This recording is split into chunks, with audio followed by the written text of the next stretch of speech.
नमस्कार। आज की कहानी है भविष्यवाणी। गोपाल बचपन से ही प्रखर बुद्धि का था। साहस और पराक्रम की उसमें कमी नहीं थी। दीन दुखियों को देखकर द्रवित हो जाना और उसकी सहायता के लिए तत्पर हो जाना उसका स्वभाव था। एक बार गोपाल को उसकी माँ मेला घुमाने के लिए ले गई। गोपाल गांव से पहली बार बाहर निकला था। उसे अनेक ऐसी चीज़ें देखने को मिली जिन्हें उसने पहले कभी नहीं देखा था। उसने पहली बार सड़क की चौड़ी सड़कें देखी। कई सड़कें ऐसी थीं जिन पर ईंट और पत्थर के चौकोर टुकड़े बिछाए गए थे। धूप में सड़कें तप सी जातीं। गोपाल और उसकी माँ नंगे पांव थे। ऐसे भी उस जमाने में जूते जमींदार, साहूकार, राजा, महाराजा आदि ही पहनते थे। गोपाल का मन चिकनी सड़क पर सरपट भागने को हो रहा था, मगर धूप के कारण तपती सड़क पर पांव रखने पर उसके तलवे जलते से महसूस होते। गोपाल की बेचैनी और उसकी हसरत दोनों को उसकी माँ समझ रही थी। अपना आंचल गोपाल के सिर पर रखते हुए उसने बहुत प्यार से उससे कहा, बेटा, सड़क के दोनों किनारों को देखो, कितने अच्छे सायेदार पेड़ लगे हैं। ये पेड़ इसीलिए लगाए गए हैं कि इन सड़क के से गुजरने वाले पैदल यात्रियों को इन पेड़ों की छाया मिल सके। तुम सड़क के बीच में चल रहे हो, जिसके कारण तुम्हारे पैर में जलन हो रही है। किनारे किनारे चलो, यहाँ कच्ची मिट्टी वाली राह है। यह कच्ची मिट्टी वाली राह ही पैदल चलने वालों के लिए है। नहीं माँ, मैं थोड़ी देर इस सड़क पर और चलूँगा। गोपाल बाल सुलभ जिद में मचल कर बोला। असल में पहली बार गांव से बाहर आने के कारण वह एक अजीब से उमंग का अनुभव कर रहा था। थोड़ी ही देर के बाद उसे पीछे से हटो हटो की आवाज़ सुनाई दी। उसकी माँ ने उसका हाथ पकड़कर झटके से उसे पक्की सड़क से कच्ची सड़क पर खींच लिया। गोपाल ने आश्चर्य से पक्की सड़क की ओर देखा, जिस पर अभी चार कहार एक खुली पालकी में एक मोटे से आदमी को बैठाए तेज कदमों से लगभग दौड़ते हुए चले जा रहे थे। चारों हाँफ रहे थे और पसीने से तरबतर हो रहे थे। उन्हें देखकर गोपाल ने आश्चर्य से अपनी माँ से पूछा, यह क्या है माँ? माँ ने उसे बताया, गोपाल, यह पालकी है। पालकी में कोई पैसे वाला आदमी ही बैठता है, जैसे जमींदार, साहूकार आदि। छी, कितने गंदे होते हैं ये जमींदार साहूकार। आदमी की सवारी करते हैं और कहते हैं कि पालकी पर सवार हैं। गोपाल ने तपाक से कहा। उसकी माँ अपने बेटे की बात सुनकर दंग रह गई और इधर उधर देखने लगी कि कहीं किसी ने उसकी बातें सुन तो न ली। चुप रह गोपाल, ऐसे नहीं बोलते। जो लोग पालकी उठाए हुए हैं वे मुफ्त में थोड़े ही न पालकी उठाकर दौड़ रहे हैं। इन्हें इस काम के लिए मेहनताना भी तो मिलेगा। यही इनकी आजीविका का साधन है, यही इनका काम है, माँ ने गोपाल को समझाया। मगर गोपाल को माँ की बात से कोई संतुष्टि नहीं हुई। उसने फिर कहा, लेकिन माँ, ये कुछ और भी तो कर सकते थे। यदि आदमी को जानवर की तरह इस्तेमाल करने की प्रवृत्ति न होती। चुप रह, माँ ने गोपाल को झिड़क दिया। 1.5 बित्ता का है, अभी से इतनी बड़ी बड़ी बातें करता है। गोपाल रुआंसा होकर चुप हो गया, मगर उसके भावुक मन में 4 आदमियों के कंधे पर सवार मोटे इंसान की छवि बार बार कौंध रही थी। कैसी विडंबना है! आदमी ही आदमी की सवारी कर रहा है। आदमी के आगे आदमी ही विवश है। उफ, ऐसा क्यों है? माँ से पूछूं तो वह डांटेंगी। बहुत देर तक गोपाल इसी उधेड़ बुन में लगा रहा और माँ के साथ चुपचाप चलता रहा। उसके दिमाग में बातें आ जा रही थीं। अरे, वह मोटा जो पालकी में बैठा था खुद 4 के बराबर रहा होगा। उसे ढोने वाले मजदूर तो बेचारे दुबले पतले थे, पसीने से नहाए हाँफते कांपते बढ़े जा रहे थे। उनकी यह हालत क्या उस मोटे को दिखाई नहीं दे रही थी? गोपाल के बाल मन में इस तरह के भाव आ जा रहे थे। माँ के साथ चलता गोपाल देर तक इसी बिंदु पर सोचता रहा और स्वतः ढंग से खुद को समझाया कि जब मैं बड़ा हो जाऊंगा तब ऐसी दुनिया बनाऊंगा जिसमें आदमी की सवारी आदमी नहीं करेगा। यह विचार आते ही गोपाल आश्वस्त सा हो गया और फिर शहर के मंजर में उसका मन रमने लगा। शहर करीब आने पर इस पक्की सड़क से इक्का दुक्का घुड़सवार भी गुजरते दिखे। उन्हें देखकर गोपाल को बहुत आनंद आता और मन ही मन सोचता कि वह जब बड़ा हो जाएगा तो वह भी घोड़े पर बैठेगा। लाल नहीं, सफ़ेद घोड़े पर।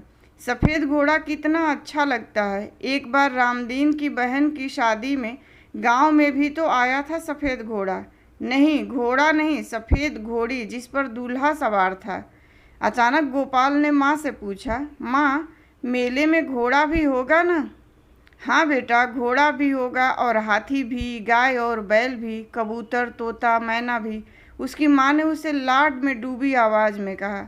दरअसल गोपाल को झिड़कने के बाद से ही वह अभी अफसोस कर रही थी कि बेकार डांट दिया बच्चे को। ठीक ही तो कह रहा था, मगर न डांटती तो ऐसी बात करने की उसे आदत पड़ जाती। जमाना खराब है, कहीं किसी बड़े आदमी के कान में उसकी बातें पड़ जाएं तो। राम न करें कि कभी ऐसा हो। ये बड़े लोग होते बड़े अजीब हैं, चिकनी चुपड़ी बतियाएंगे, मगर इनकी भ्रिकुटी तनते देर नहीं लगती।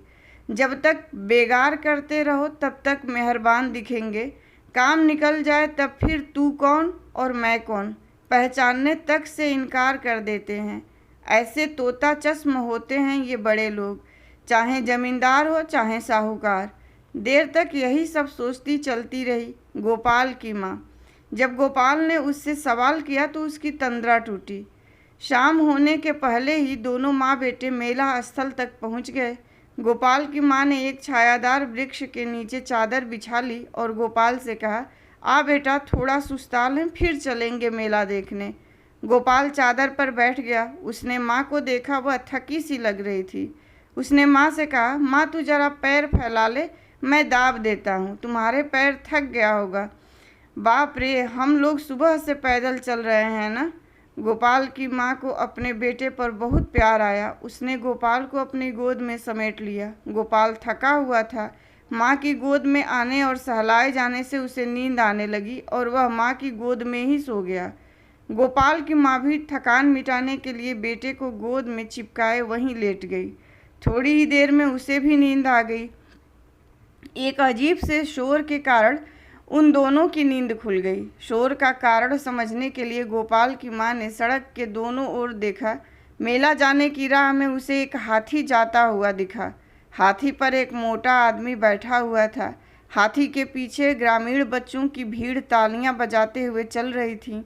जब कभी भी हाथी अपने सूंड हिलाता या सूंड से कोई हरकत करता तो बच्चे शोर मचाने लगते। बच्चों के मुंह से हर्षातिरेक में निकलने वाली आवाज़ों से पैदा हुए शोर के कारण ही उनकी नींद खुली थी। गोपाल ने भी हाथी की ओर देखा, मगर उनींदा होने के कारण उसने कोई रुचि नहीं ली। अपनी माँ की गोद में सिर रखकर फिर लेट गया। गोपाल की माँ उसके सिर पर हाथ फेर रही थी। थोड़ी देर के बाद उसने बहुत प्यार से गोपाल से पूछा, बेटा रोटी खाएगा? एक रोटी खा ले, भूख लगी होगी तुझे। भूख लगी है ना? हाँ माँ, गोपाल ने कहा। गोपाल की माँ ने झोले से एक मसालेदार रोटी निकालकर गोपाल के हाथों में थमा दी और एक रोटी लेकर खुद भी खाने लगी। रोटी खा चुकने के बाद गोपाल ने कहा, माँ पानी।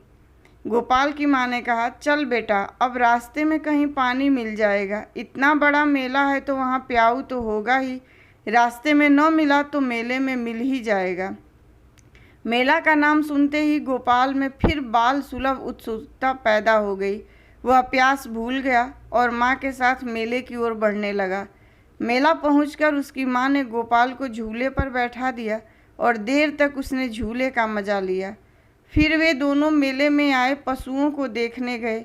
मेले में गोपाल ने पहली बार ऊँट देखा। माँ ने उसे बताया कि ऊँट को रेगिस्तान का जहाज कहते हैं। दरअसल रेगिस्तान बहुत विस्तृत बलुआ मैदान होता है। दूर तक बालू ही बालू, जिधर नज़र दौड़ाओ उधर बालू। इस मैदान में अन्य जानवरों का चलना मुश्किल होता है, मगर ऊँट की पतली और लंबी टांगें इस रेगिस्तान में आराम से चलती हैं। दूसरी विशेषता ऊँट की यह भी होती है कि वह कई कई दिनों तक बिना पानी के रह सकता है, क्योंकि ऊँट के पेट में एक थैली होती है जिसमें ऊँट अपनी ज़रूरत के लिए पानी सुरक्षित रख लेता है। पानी का नाम सुनते ही गोपाल को अपनी प्यास याद आ गई और वह पानी पीने के लिए मचल उठा। उसकी माँ ने पता किया, संयोगवश पशु मेले में ही प्याऊ की व्यवस्था थी। वह उसे लेकर प्याऊ पर गई, खुद भी पानी पिया और गोपाल को भी पानी पिलाया। पानी पी लेने के बाद गोपाल में ताजगी आ गई। वह प्रसन्न चित्त होकर मेले का आनंद उठाने लगा। एक स्थान पर उसने देखा थोड़ी भीड़ सी लगी है। उसने अपनी माँ से उस ओर चलने को कहा। भीड़ के निकट पहुँचने पर उसने देखा एक मोटा आदमी एक हाथी पर सवार है और वह हाथी लकड़ी के भारी टुकड़ों को सूंड से उठाकर एक स्थान विशेष तक पहुँचा रहा है। भीड़ के लोग हाथी के काम को विस्मय के भाव से देख रहे थे। तभी किसी ने कहा, जरा मोटे को तो देखो। अभी वह कुछ आगे बोलता कि बगल में खड़े गोपाल ने तंज किया, ऊपर वाले मोटे को या नीचे वाले मोटे को। भीड़ ने बच्चे के मुंह से निकली यह बात सुनी तो सबके सब हंस पड़े, लेकिन गोपाल की माँ की भ्रिकुटियाँ तन गईं। आवेश में उसका हाथ उठ गया और गोपाल के गाल पर एक चट्ट से तमाचा पड़ गया होता, मगर एक व्यक्ति ने गोपाल की माँ का हाथ पकड़ लिया। नहीं बहन नहीं, इस मासूम को मत मारो। तुम्हें नहीं मालूम कि तुम्हारे इस बच्चे में ईश्वर ने कैसी ऊर्जा भर दी है। मैं ज्योतिष शास्त्र का जानकार हूँ, तुम्हें बताता हूँ, याद रखना। यह बच्चा राजा से भी समानता का व्यवहार करेगा, न किसी को बड़ा मानेगा न छोटा। इसकी बुद्धिमत्ता की सभी सराहना करेंगे। शत्रु को भी मित्र बनाने की कला में यह माहिर होगा। कटु सत्य बोलकर भी यह किसी को अप्रसन्न और खिन्न नहीं होने देगा। ऐसे लोग सदियों में पैदा होते हैं और सदियों सहस्राब्दियों तक याद किए जाते हैं। गोपाल की माँ का क्रोध एक बारगी शांत हो गया। उसने गोपाल को प्यार से चिपका लिया। मेले का भरपूर आनंद उठाने के बाद वे दोनों अपने घर की ओर चल पड़े। धन्यवाद। कहानी पसंद आई हो तो लाइक कीजिए, शेयर कीजिए और मेरे चैनल को प्लीज़ सब्सक्राइब कीजिए।